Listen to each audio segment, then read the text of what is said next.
We're looking at the markets after it's bounced heavily off the lows, and the question is, where are the trading opportunities?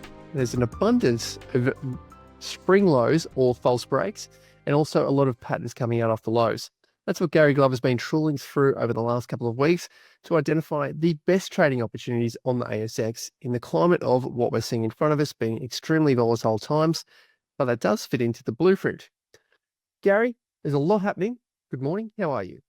Yeah, no, there is actually. It's I mean, look, the cycle's been telling us this year that first quarter's, weakness. Normally, you normally get some sort of broadening pattern in the first quarter, but then either, I think the 50 lows often come in sort of middle to late March, and then your post-election year cycle pretty much early April, particularly for the NASDAQ and stuff as well. But April through to August is kind of the sweet spot for the market cycle here. So that's what the cycle suggests. So you really want to see proof, of that. Is that, has that happened there? So we have seen a pretty deep capitulation there into that 7th of April low for most of the markets here. We have seen a pretty strong bounce there, Chris. So you think about, one thing we learn about momentum stocks is like a basketball, you hold it underwater. The stocks that pop the greatest, that's a sign of strength, not weakness. So you want to basically sort of buy those stocks that pop out of the lows really aggressively. So we've seen a pretty aggressive pop in most of the markets here out of the low. So normally it's sort of, I know sometimes I go back to the midpoint pretty quickly and then maybe consolidate and make a high low here, but this has been pretty strong out of this low here. And on the weekend, I was going through the ASX 300. I must have been 30 or 40 stocks, big stocks, that were all coming back and retesting some weekly lows, like a 1, 2, 3 year lows, and just breaking them by a few cents. Like they weren't going like 1 or 2% below and then reversing. They were going a couple of cents lower than these lows from like 3 years ago, and just break them and reversed and turned here. So many stocks there, and I to the point where I had like a list of 30 here, and I thought, and I didn't really go looking for them. They just kind of popped out to me. I thought, I better go and have a closer look and see how many more, because I sort of wasn't something I was focusing on initially, but by the end of going through the 30, I noticed the trend there. And then I went through A to E again, and then I saw a lot more. I saw like another 10, and I thought, I can't keep going. I've already spent a couple of hours already going through this. I'll be here all day. I got to have some social life. And, but I was just amazed how many stocks were coming back, retesting these old lows and then bouncing out of them there. So it kind of made me think, wow, this April low, it could be just as important as the October 22 midterm year low, even that October 23. We did a deep pullback in October 23 as well. So, so this could be a really important low here for markets there. So that's what I left there thinking, well, this, because everyone's pretty apprehensive here. Everyone's still pretty cautious. There's still plenty of bears out there. Everyone thinks that Trump's ruining the trade and this is all going to cause a recession. And so there's still a heap of negativity here. So, and you find there when a market bounces and it doesn't come back, Chris, and then everyone's fearful, they're all sitting underweight. They get forced to participate because it's gotten away from them. So we saw that in COVID. So it could happen now. I actually sort of think that I'd be careful with some of the defensives. Like you've seen, like I know Woolies and Coles and CBA, they've held up pretty well here. I think they might temper out here.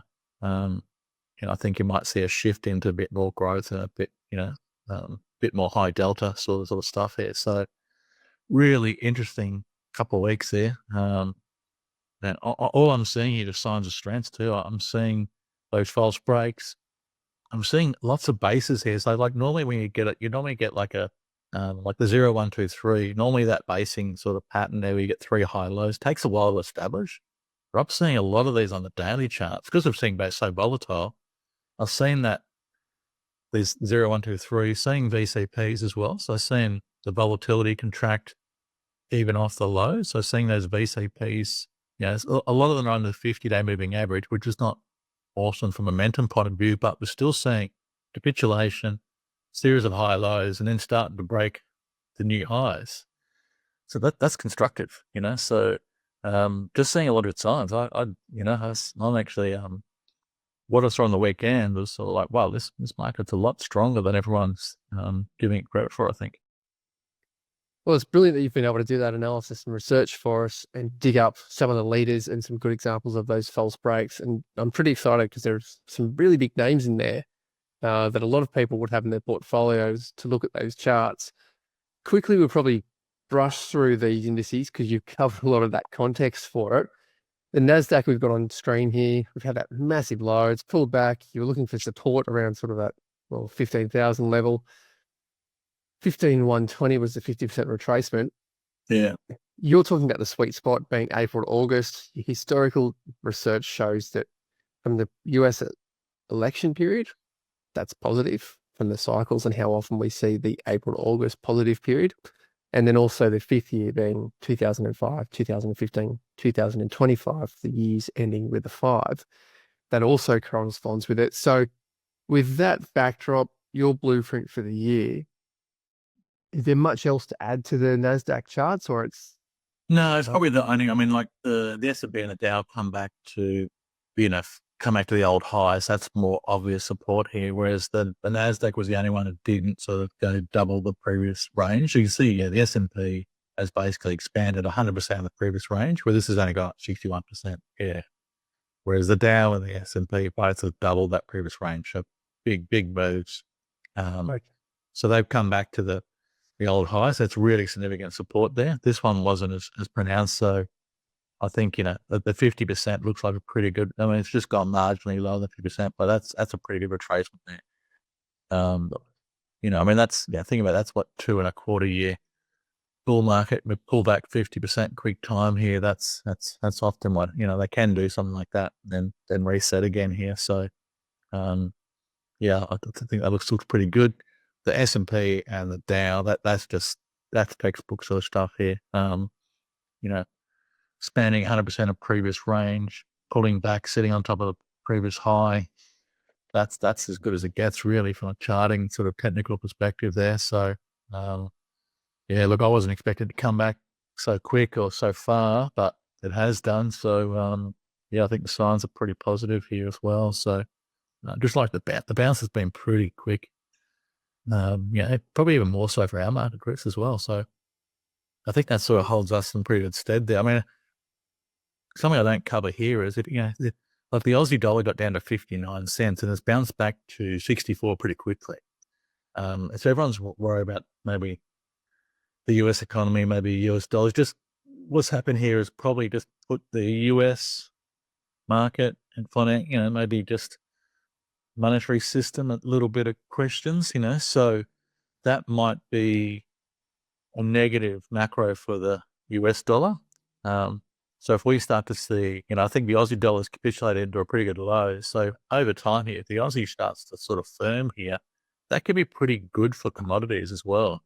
So just sort of something interesting to sort of keep an eye on there. So I think that US dollar does continue to weaken off, and then the Aussie does strengthen there. And commodities is, because commodities are really underperformed here. The commodity stocks, even though the commodity prices, I would say, have still been reasonably buoyant, just the commodity stocks haven't been. So I still think there's probably some opportunities in that area, and I think maybe the bounce we've had here might indicate that as well. So, yeah. Well, it's good to hear that the Aussie has an extra sort of layer to it that we can trade through, and an extra aspect or an extra economic strand that we can trade as well. So that's very positive on the Aussie and that huge volatility you're talking about. As you mentioned, we got that breakout from the lows, and we climb up through the highs. We get 100% of the retracement, and we've cut back under the previous highs.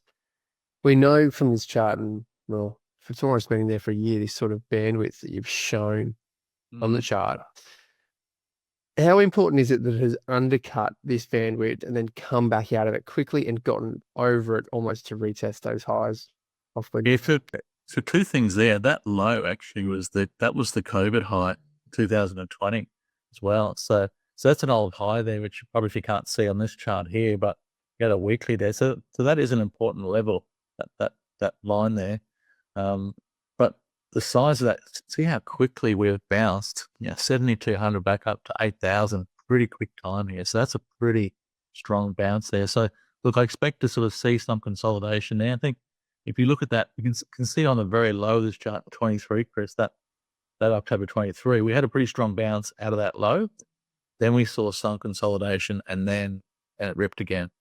So that is probably what it should look like, because we've had a good rip here off the low. We probably need to consolidate that move a bit. I just can't see just that sign of strength there, how impulsive that is.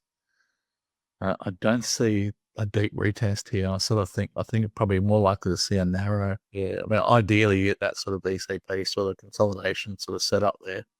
So we had a few of those in the past when it's ripped like this. So, I think, I did buy some gear and a few market proxy stocks there, sort of down near the lows there. I've taken some of that gear off just because I think the market might transition here, might come out of some of the defenses, some of the bigger names that have held up here. We might see those consolidate. And I think you might start to see second tiers. Just remember the market will go, big caps first, then mid caps second, and then small caps last there. So that's normally the sort of phase there. So definitely seen, CBA has already gone back to highs already. So it's gone straight back to, a P of cheap multiples, 28 times for a stock with no growth. So, but it's gone straight back. That's quite amazing there. But we're seeing Coles and Woolies, some of those offensives show up pretty well as well. So, but I think you might just sort of see those consolidate here.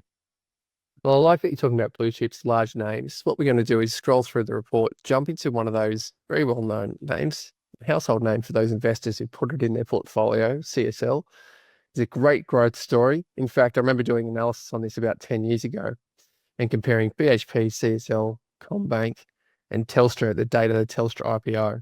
And the best returns was actually CSL and Combank. Combank's now run rings around it. But the growth on something that only paid a 0.5% dividend, CSL was a phenomenal return over that period.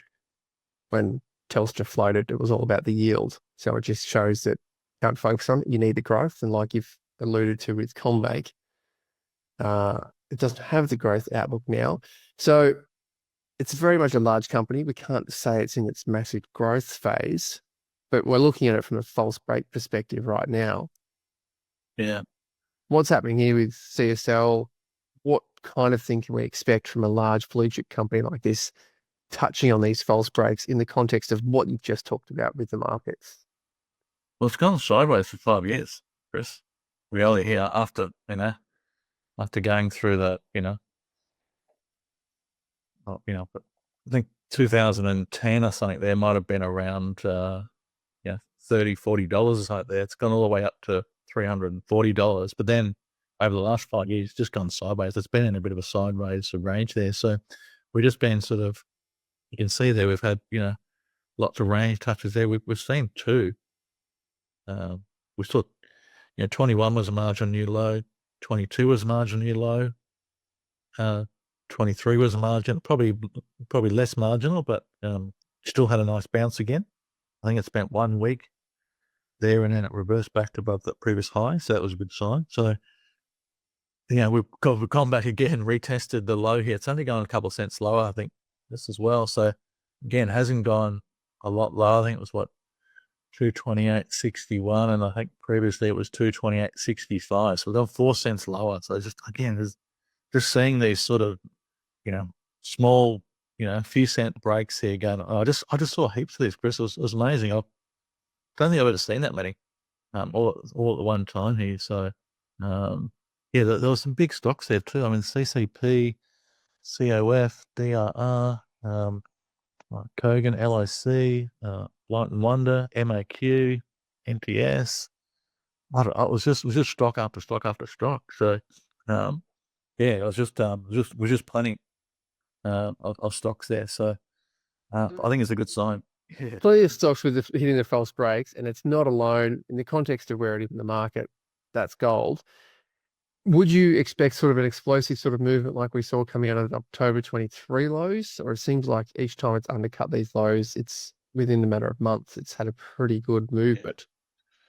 Yeah, that's the thing about false breaks. You can go fast, quick moves there. So you see those sell-offs there, and then you can really get a pretty fast reversal there. That's the thing there. I mean, the beauty of the false break pattern is if you come back really, really deep, you go to margin, you're high, you can get sort of, if you see that sort of sign of strength there, you can position down here with a pretty tight stop, and then you've got all the upside potential here. So from a risk reward point of view, that's the attractiveness of these false breaks here, because you really can have a pretty tight risk and your reward can be pretty big here. So, this looks pretty interesting here to me. So already seen that capitulation volume there, some pretty good volume already. So, if you saw some little basing pattern there, a little 012 or a little VCP or something like that, that would be perfect there. But yeah, some good signs there. Just incredible how many sort of stocks. I mean, that MAQ as well, that's had a pretty deep pullback as well, Chris. Pretty impulsive comeback. Again, just got a couple cents lower than the previous low, and had a nice bounce here. Some good volume off that bounce as well.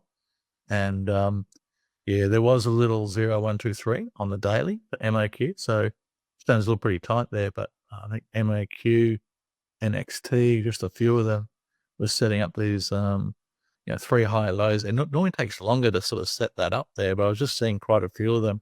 Probably just because it's been so volatile, you get a bit of a bounce and come back and bounce and come back and just like that, tighten up, and then come through the top. So they say they normally take longer, but when they've come off like this aggressive, then they can pop there. So just seeing lots of these, seeing lots of false breaks, seeing lots of VCPs. Yes, they're under the 50, which momentum point of view, you'd like to see them above the 50, but everything's under the 50 right now.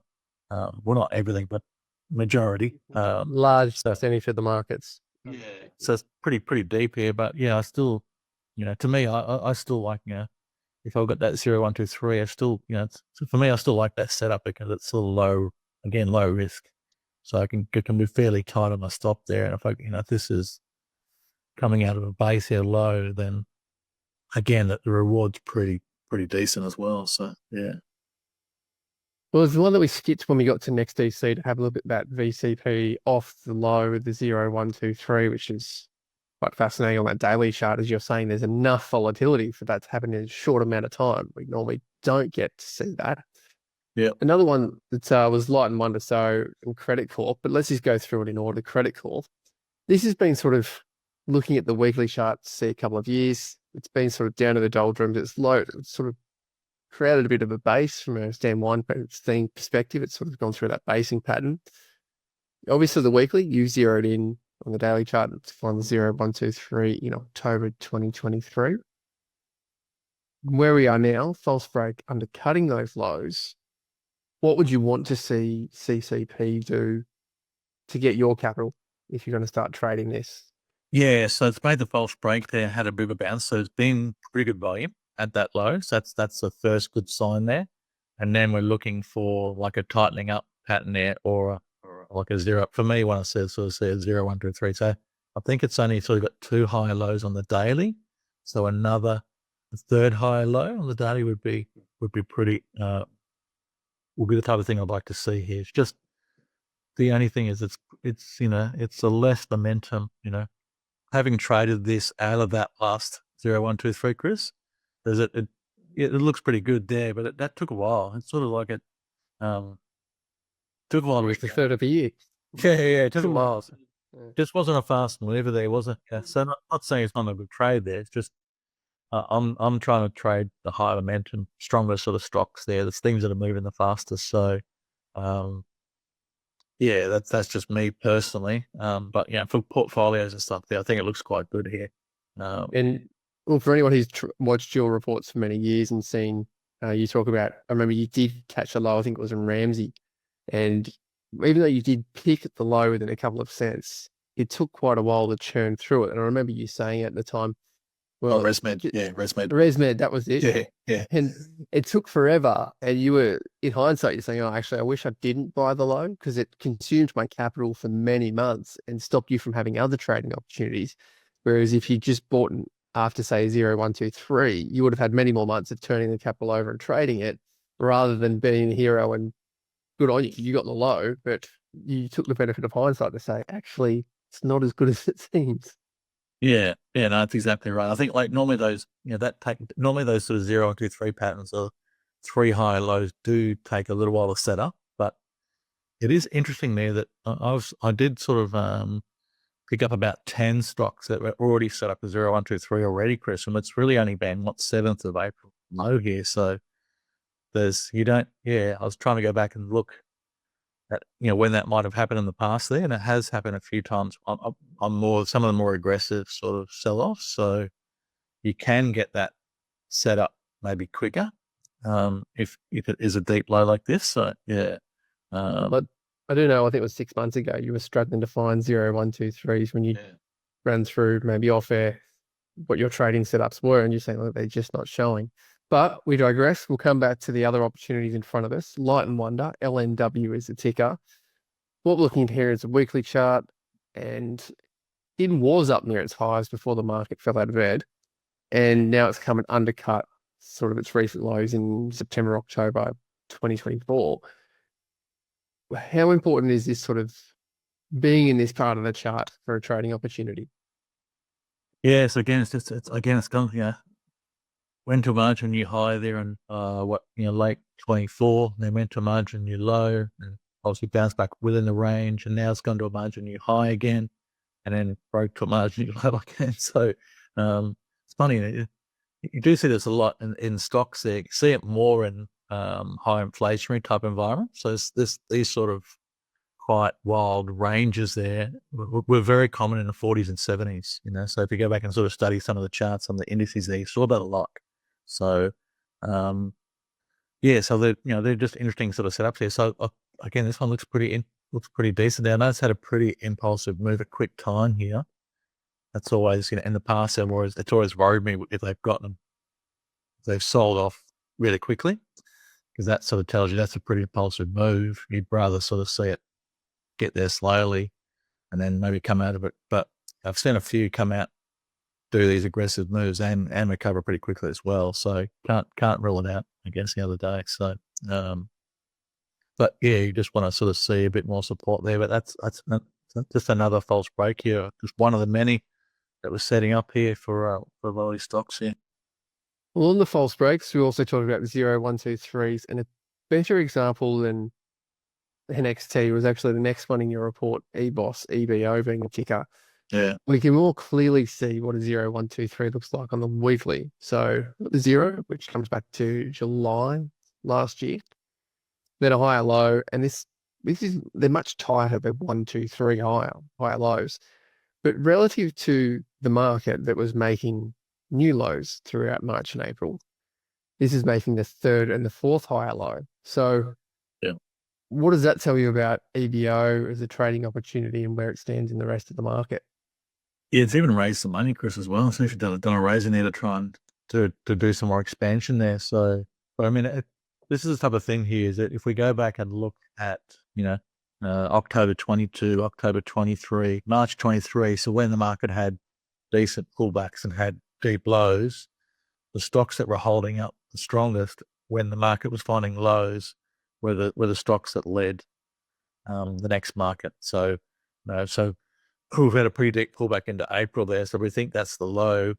We want to be sort of seeing two things we're going to look for: stocks that have basically showed resilience, sort of what we call relative strength. So stocks that haven't sold off much, or we want to see stocks that recover fast here as well. So basically, stocks that bouncing hard out of these lows. And oftentimes we know that the leaders will be back to the highs within a couple of weeks of the lows as well. So we want to see stocks that shoot up off the lows there, stocks that are near the highs within a couple of weeks, or stocks that have actually held up pretty well. So I think you got to be careful with some of the defensives, but this one's probably not defensive there, but this held up pretty well here. It's a pretty good sign here. So this is a sort of, history tells us this is the sort of stock that we should be looking at. So that does look pretty interesting to me. So I'm just sort of watching, just giving a bit more time because it has done this raising there. So I just want to sort of see if it can consolidate a bit more. But yeah, definitely one that looks pretty interesting overall, considering how strong it's been. It's just history tells us this is the sort of stock that we should be looking at. Well, that's lovely to know because you've dug through the model books, you've created them. We'll have a link at the end of those model books because it's a perfect time to reference back. And I know you said over the weekend you were reviewing those and broader market leaders a longer horizon. One that I am looking forward to dissecting is actually Sonic Healthcare, because I quite often get questions about Sonic, the business model post-COVID, how it's looking from an analyst perspective and the long-term. Being very volatile. That's not saying much in this market, but before the market fell, it had been volatile and taken a bath as well.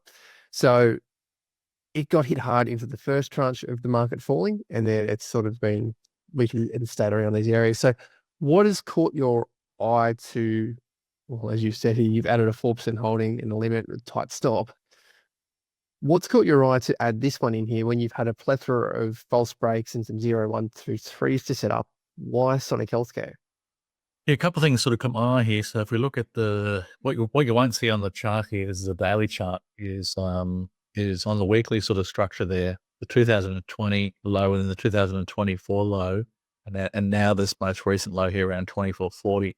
That sort of is like an old sort of support line, trend line running through the previous lows there. So we've just bounced off of that sort of key level, which is an older sort of trend line on the weekly setup. So that's one thing to sort of keep an eye on there. Have seen some signs of accumulation and good volume they pointed out there as well, sort of coming in those lows. But what happened on the daily here is we have seen that contraction in price. So yes, we're under the 50-day moving average, which is not awesome, but each pullback has got narrower. So and that whole thing's tightening up here, and we've just broken through the top of that the third little consolidation, and then that's exactly what we want to sort of see here. So whether we're seeing a false break and whether we're seeing that 3 high lows, or we're seeing that contraction in price and then start to break out above highs, those are the sort of setups we want to be seeing out of lows. So it's just one of those sort of key setups there that we want to be watching for. Ideally, we want to see these above the 50, but considering how deep this low is there, most of them are going to be sitting under the 50 here.